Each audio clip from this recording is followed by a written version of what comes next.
Jadi ini adalah penyebabnya. Jadi organ telur yang sudah mati, beberapa jaringan di kandung telur yang sudah terjadi nekrosis. Jadi memang penyebabnya dari kantung telurnya ya. Mungkin sudah terjadi egg bone atau egg binding sebelumnya sehingga menekan organ swim bladder sampai sebesar ini.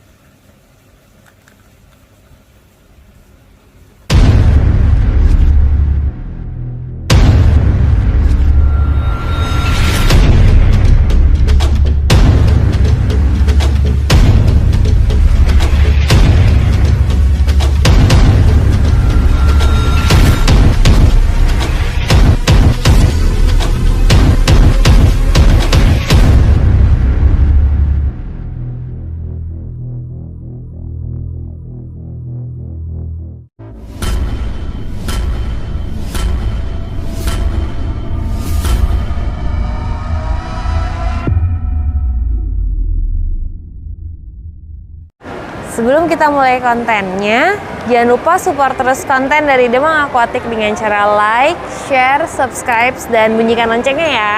Jangan kemana-mana, stop scroll-scroll, simak kontennya, and keep your hobbies in positive vibes, oke?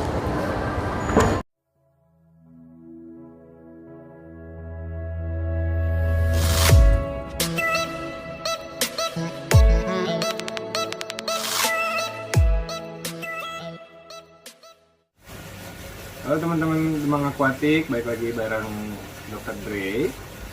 Hari ini kita ngebahas mengenai penyakit gangguan organ swim bladder atau swim bladder disorder. Kali ini kita akan otopsi ikan yang memang sudah terkena penyakit swim bladder disorder yang cukup kronis ya. Kenapa saya bilang kronis? Karena penyakit ini sudah berlangsung cukup lama. Di tempat kami sudah hampir 2 minggu lebih, dan di tempat hobi juga sudah cukup lama. Jadi posisi ikannya sudah terjadi upside down, jadi ikannya terbalik dengan posisi perut di atas. Dan video kali ini kita tidak akan seperti video sebelumnya, jadi penanganannya pun juga selama ini kami bukan penanganan awal pada kasus gangguan organ swim bladder seperti hanya pemberian Epsom salt atau pemberian gel food medicine dengan merendahkan air, karena bukan penyebab primer dari gangguan organ swim bladder-nya. Jadi kemungkinan penyebabnya bukan berasal dari organ swim bladder-nya, jadi kemungkinan berasal dari organ lain. Pada kasus ini ikannya adalah goldfish jenis oranda dan jenis betina, jadi kecurigaan kami mengarah kepada adanya kasus egg bound atau egg binding. Jadi treatmentnya juga selama 2 minggu ini kami sudah memberikan antibiotik seperti golongan glukosid ya, golongan untuk bakteri gram negatif yang cukup efektif karena dia menghambat sintesis atau pembentukan protein pada bakteri. Jadi itu untuk mematikan bakterinya, dan juga jenis antibiotik nitroimidazole seperti metronidazole, jadi untuk mencegah pembentukan bakteri juga baik saluran pencernaan maupun daerah sekitarnya. Baik pemberiannya secara betting, juga pemberiannya juga secara perolar, maupun juga sudah kami berikan secara injeksi dengan harapan dengan meminimalis adanya infeksi di dalam organ ikannya. Jadi diharapkan terjadi penyembuhan, tapi memang ikannya tidak terjadi penyembuhan karena ini sudah kasusnya kronis. Jadi ikannya akhirnya mati. Kemudian hari ini kami rencanakan untuk dilakukan otopsi. Simak videonya, kita lihat gimana tahapan otopsinya. Saya juga akan menjelaskan satu persatu nanti, baik dari organ lainnya. Jadi simak terus kontennya, simak terus videonya, kita mulai otopsinya ya.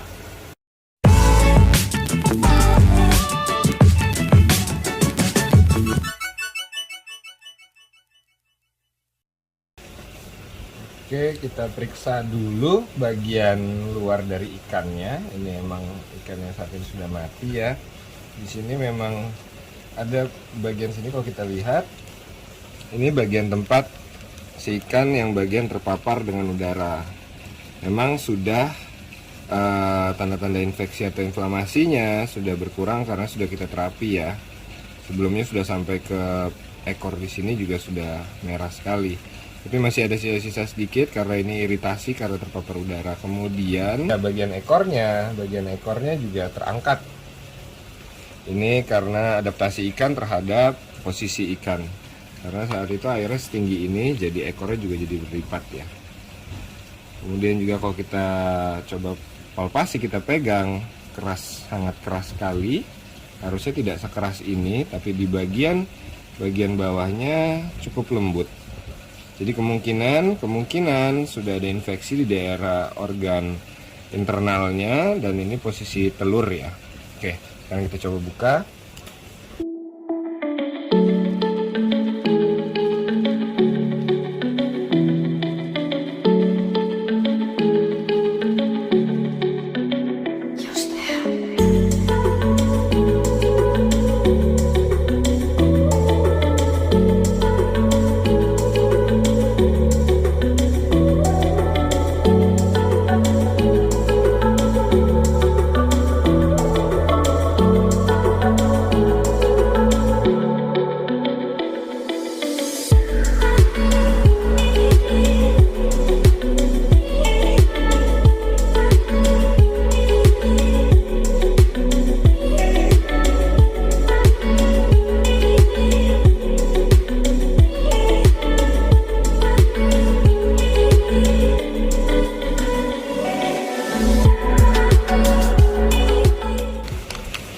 Oke, baru kita buka sedikit, sudah terlihat kalau organ swim bladdernya sangat besar.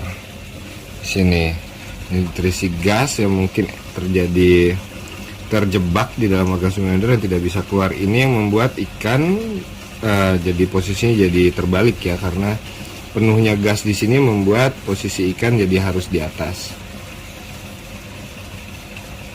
Pisahkan dulu, ini kita pisahkan dulu ususnya.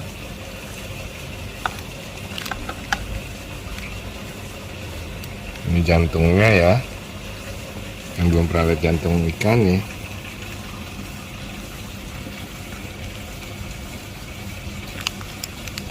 Kita keluarkan dulu jantungnya.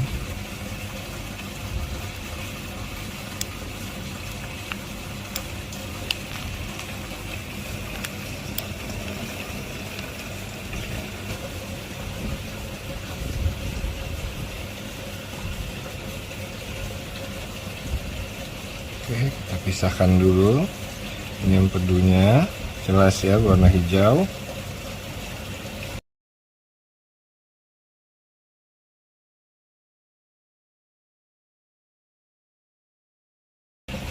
Kita bersihkan dulu. Ini yang septum yang memisahkan antara organ digestifnya, organ saluran pencernaan, dengan posisi di daerah jantungnya. Ini tempat jantungnya.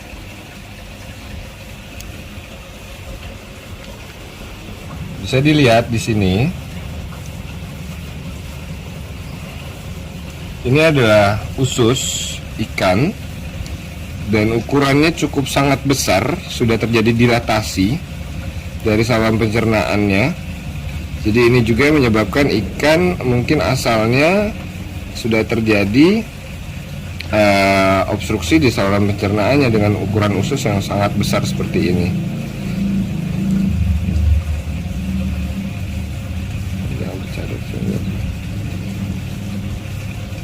Pelan kita pisahkan.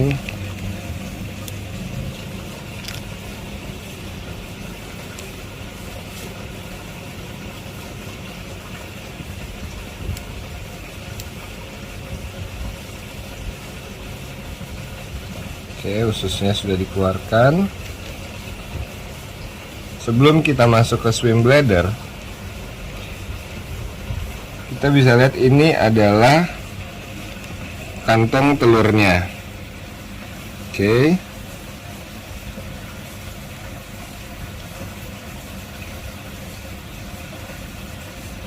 Ini adalah bentuk nekrosis dari kantung telurnya yang menempel di sini. Ini ada nekrosis. Nekrosis itu ada jaringan yang mati yang berada di dalam kantong telur. Jadi kemungkinan penyebabnya emang adanya gangguan di kantung telurnya. Ini tampak banyak sekali telur dan terjadi pembesaran dari kantung telurnya yang cukup masif. Ini juga kalau memang di sebelah sini tadi ada nekrosis, harusnya di sebelah sini sama. Jadi kita bisa memastikan memang permasalahannya kemungkinan besar berasal dari kantong telur. Coba kita cek. Ya, benar. Ini bisa dilihat sini. Bagian hitam ini. Ya. Jadi ini ada juga proses, kita pesan dulu. Nih, saya lihat kita ketemu lagi ada proses nekrosis dari kantong telurnya. Oke, sama ya kayak sebelahnya. Ini yang sebelah kiri, ini yang sebelah kanan. Ini tadinya kantong telur yang sudah rusak jaringannya, makanya jadi keras seperti ini dan warna kehitaman, atau nama lainnya nekrosis jaringan. Sebentar.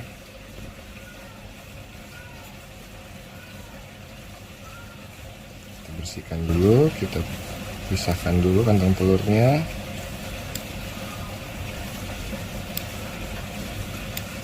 Oke, ini telurnya.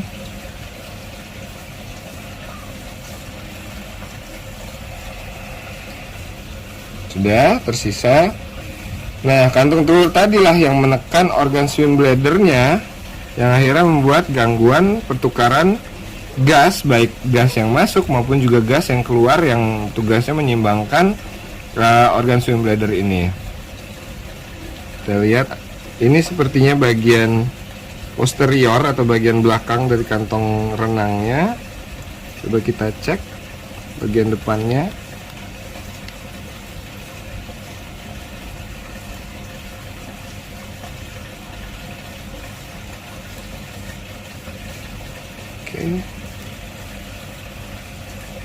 Harusnya ada ya, tapi ini nggak ketemu ya.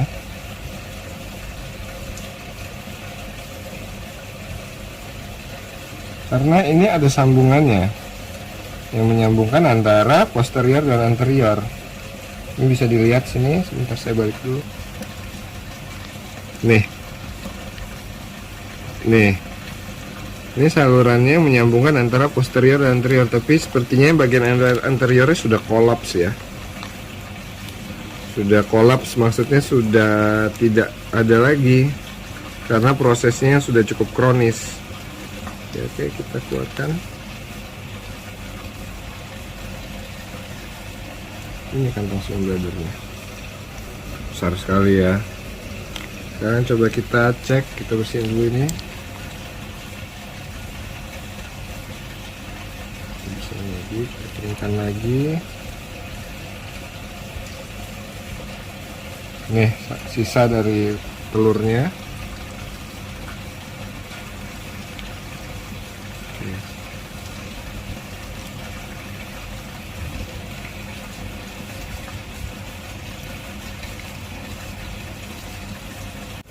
Ini ginjalnya.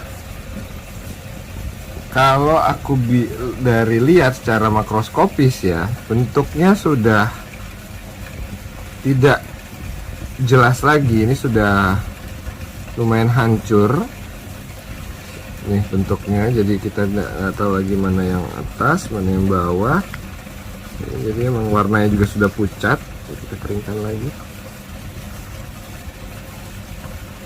Ya. Ini memang ginjalnya juga sudah ikut terpengaruh akibat swim bladder yang sebesar itu. Kita ambil sedikit jaringannya, nanti kita periksakan ke bagian histologi. Ini juga yang bagian nekrosis dan kantung telurnya juga kita cekkan ya. Formalin, oke. Lapisan di bawah kulitnya sudah warna hitam, jadi memang sudah terjadi penekanan yang cukup besar lama di sini. Jadi sudah mulai terjadi pelan-pelan kematian jaringan daerah sekitar sini. Oke. Jadi ini adalah penyebabnya. Jadi organ telur yang sudah mati, beberapa jaringan di kantong telurnya sudah terjadi nekrosis. Jadi memang penyebabnya dari kantong telurnya ya. Mungkin sudah terjadi egg bone atau egg binding sebelumnya, sehingga menekan organ swim bladder sampai sebesar ini.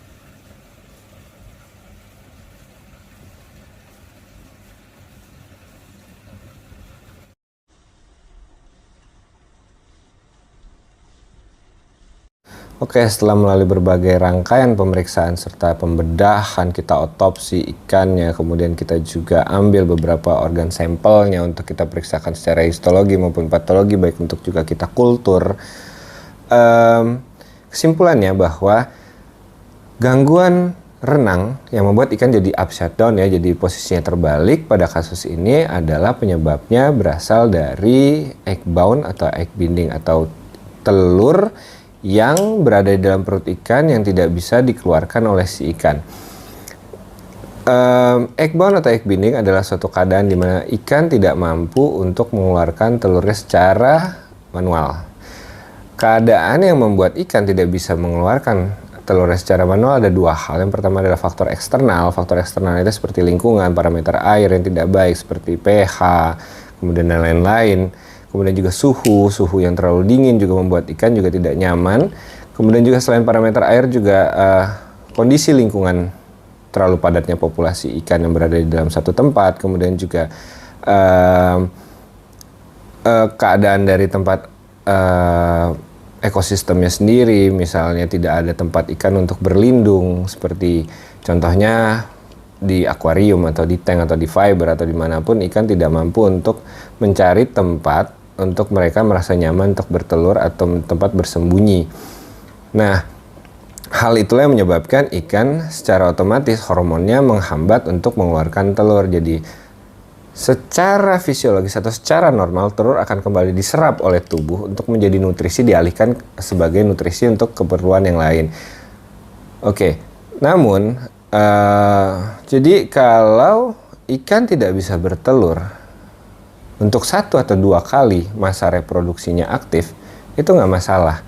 Yang jadi masalah jika memang ikan sudah memasuki masa reproduksinya, tapi berulang kali tidak bisa dikeluarkan, sehingga ikan juga tidak mampu lagi untuk menyerapnya sebagai nutrisi, akhirnya stuck, telurnya stuck dan tidak bisa keluar. Akhirnya terjadi blocking yang cukup besar dan membuat tekanan di dalam intrakolemiknya atau intraabdomennya jadi meningkat. Hal inilah yang membuat jadi multidisfungsi dari organ. Multidisfungsi organ pada kasus ini adalah telurnya menekan ke daerah organ swim bladder, sehingga kita temukan pada pembedahan kemarin bahwa swim bladdernya juga hanya 1. Ternyata setelah kita periksa lagi, ternyata organ anterior atau organ depan dari swim bladder, harusnya organ swim bladder ada 2, ada yang belakang ada yang depan, dan yang bagian depannya itu sudah kolaps, jadi sudah lama mungkin tertekan, kemudian juga karena kondisi ikan yang lemah, sudah terjadi infeksi. Kemarin juga dari pemeriksaan mikroskopis kita temukan beberapa gambaran bakteri di daerah organ swim bladdernya, kemudian juga organ swim bladder yang belakang terjadi trapping, jadi tidak bisa mengeluarkan gasnya, sehingga gas menumpuk di dalam organ swim bladder yang paling belakang. Hal itulah yang membuat posisi ikan jadi terbalik, karena gas di bagian atasnya. Oke, jadi permasalahan pada ikan ini sudah kita temukan. Jadi untuk kedepannya, jika memang kita temukan ikan yang tidak bisa mengeluarkan telurnya, bisa dilakukan tindakan manual. Tapi yang harus dicatat, tindakan manual juga harus secara benar dan secara hati-hati.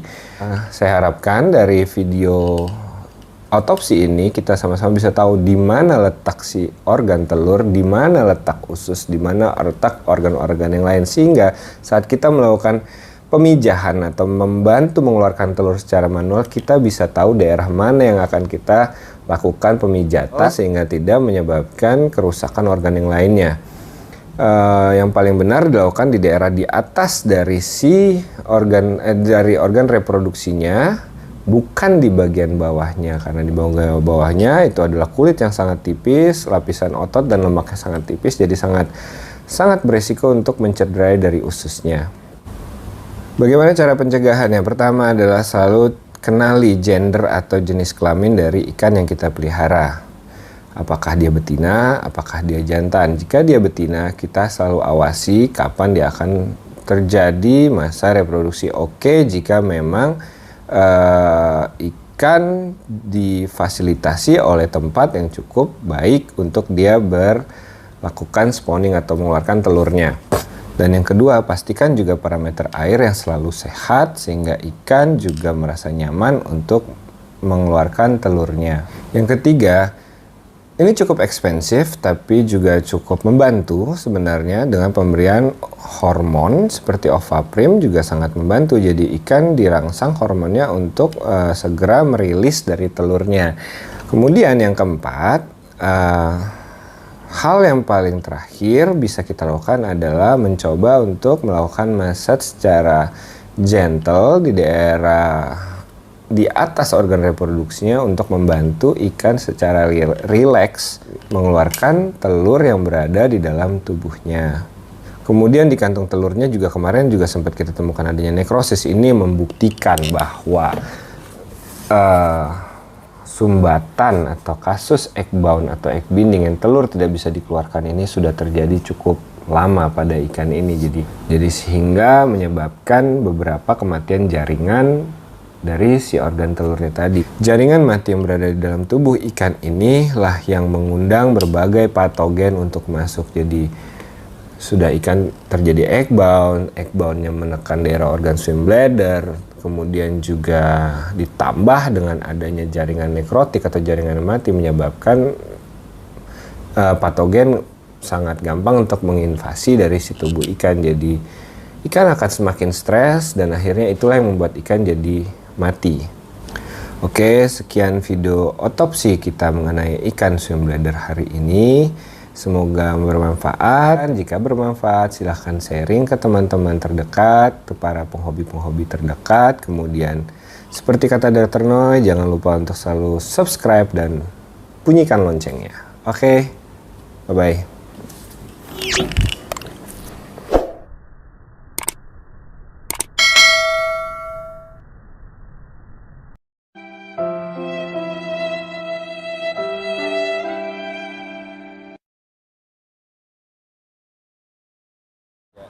Hai guys, pada tahu Main Rugby kan, media biologis terbaik saat ini? Nah, Demang Aquatic mau ngasih giveaway nih berupa 10 box Main Rugby untuk 10 orang pemenang dalam rangka untuk 1000 subscriber dari YouTube Demang Aquatic. Jadi support terus ya konten Demang Aquatic. Persembahan kali ini dari Main Internasional. Thank you Main.